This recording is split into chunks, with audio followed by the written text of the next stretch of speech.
Probably when you click on your models, you are not seeing this pop-up because it's behind the page, what you see in front of you. For that, you have to come here to your pop-up and increase the Z index to a value that is going to make it be visible. If 2500 is not enough, you simply have to increase. Let's see what our menu really is. We simply have this. This is actually not simply, but yes, we have this hamburger icon, which is green, but the background is white. When you click, you have this background of the car coming in. When you hover on each of your nav items, you see them skewing, having the background, which is mix of red and blue.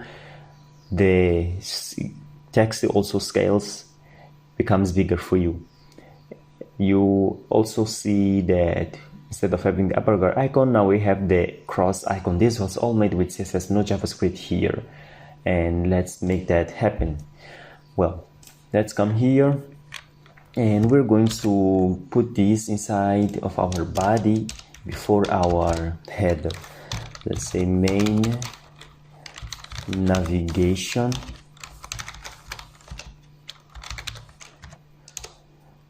You can do that menu by yourself. That's a challenge. You already have the skills. So if you want to prove to yourself, just go ahead. Nav background, here we have. This is going to contain the background. So what I'm going to do right now is to come to my components, put my menu as CSS, and take this to here, main. This is after the header logo, so I'm going to put here after the header logo my menu.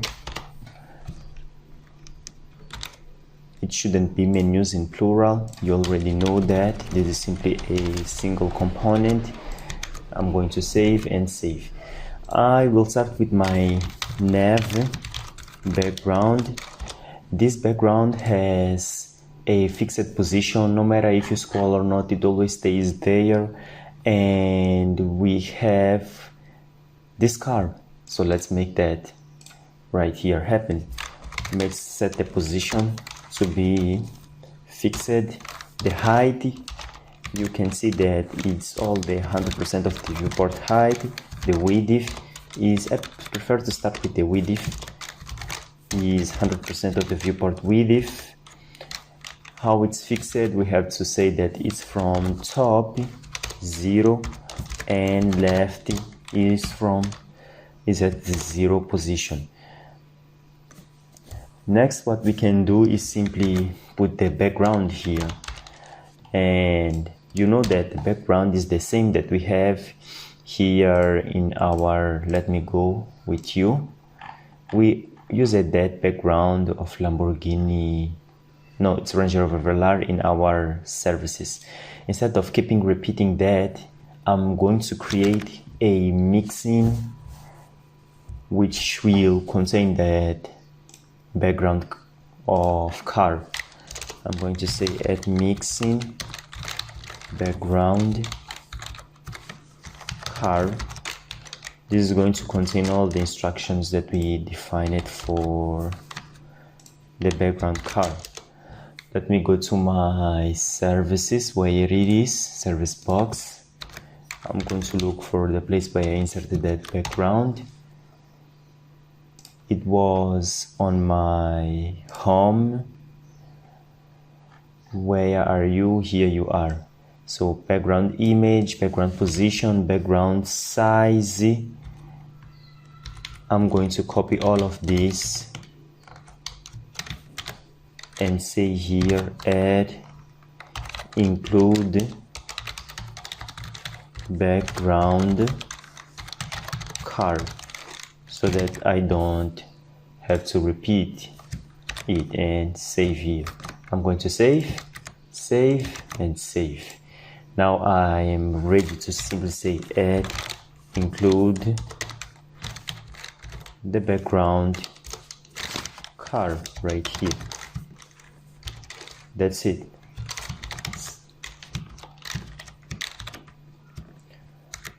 Let's increase the Z index so that we can see it 300 and go and check if we already have it. Let's simply give a 5, go up, let's inspect it just to see if we have in our page it already. Header we still don't have. Let's refresh. Did we save the HTML? No, we didn't save. That's why we don't have. Yes, here we can see we already have that background. Now let's focus on this icon that we have here. We're going to be using the same trick that we've been using.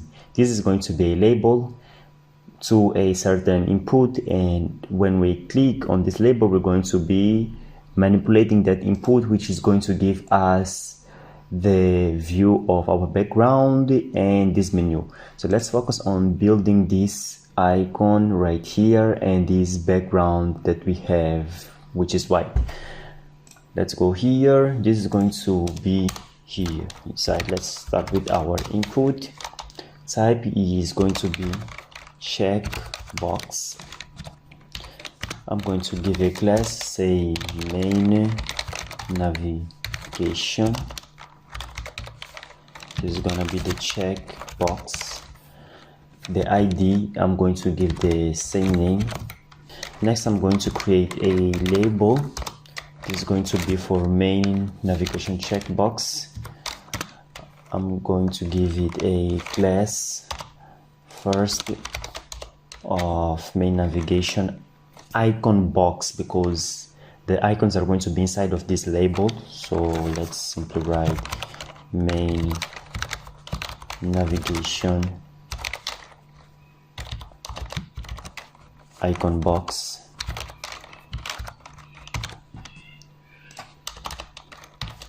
And let's actually put the icons inside of this label. Icon is going to simply be a span element, and the class is going to be main navigation icon. Nice. Here I'm simply going to put a blank space so that I can format it using my pseudo elements. Nice. What I can do right now is come here to my menu and start to make that happen. The first thing that I'm going to select is my main navigation. Inside, I'm going to start working with my icon box. So let me simply say icon box. The icon box is going to have a fixed position because we always want to have it fixed.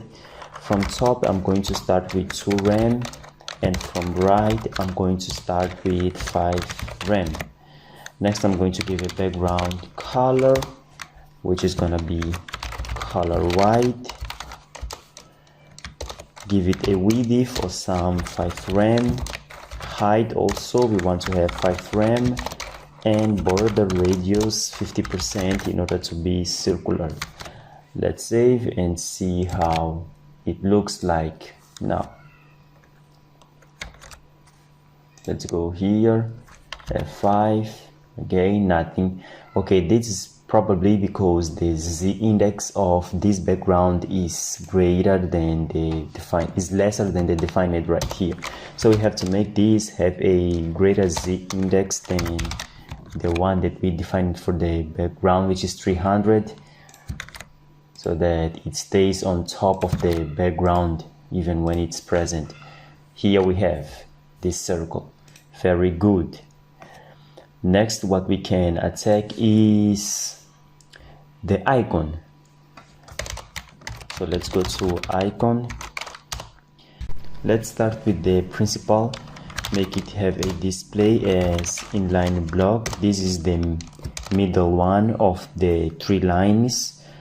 We're going to give it a width of some 30 pixels, height of something really small, 2 pixels. We can simply give here, or just 2 rem, because we're gonna make it be more responsive. Background color, we can put the color green, and let's put some border radius of the border radius small that we have defined. Radius small. Save it and see how it looks like. Okay, here it is. So let's simply start giving some margin to the top lefty for the icon. Here let's simply say that we want to have a margin to the top of some 2.3 rems, which is 23 pixels. Margin to the left side 1 rem, and save it. Okay, very good. It seems like it's centralized. If you don't feel, just make some modifications and put where you want. And the previous one, which is this first one, is going to be our before element. The next one is going to be our after. So let's use pseudo elements. We could simply be adding some spans here, but that's unnecessary. So let's make the usage of CSS for that. We know that if we want to have pseudo and after elements, we have to set the content to be nothing at least. We'll define something in our content. So for the before and after element, we must make sure that the content is gonna be set to even nothing. The position is gonna be absolute for this. Therefore, the parent element, which is the icon itself, is gonna have a relative position. So let's set its position to relative. Now we can simply put the left to the 0 because it will start somewhere that we don't want, and save. We have to place these elements separately. If you come here and try to check what you already have, you are going to just don't notice a difference.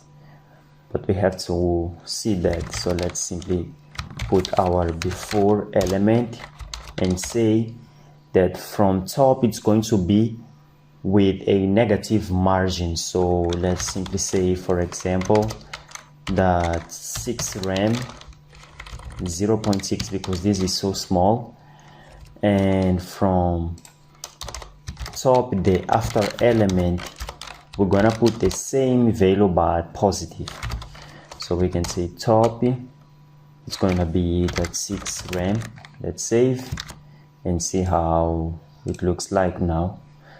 Oh, I didn't save the main file. Maybe let me go and check, refresh.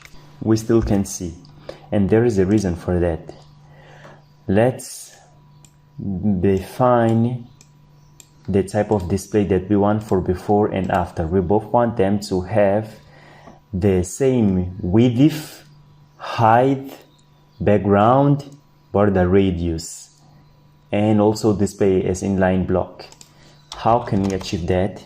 We simply have to use these selectors right here, also for before and for the after.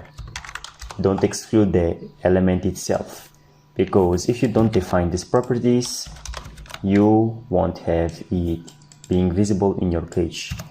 So let's save this and see what we have right now. Very good. Now let's play with our inspector here, because I'm not liking the position of some elements right here. I have my span, width is this one, the height is cool for me for both of them, margin to the top 2.3 rem and 1 rem. I think it's okay. But now let me play with my after and before elements.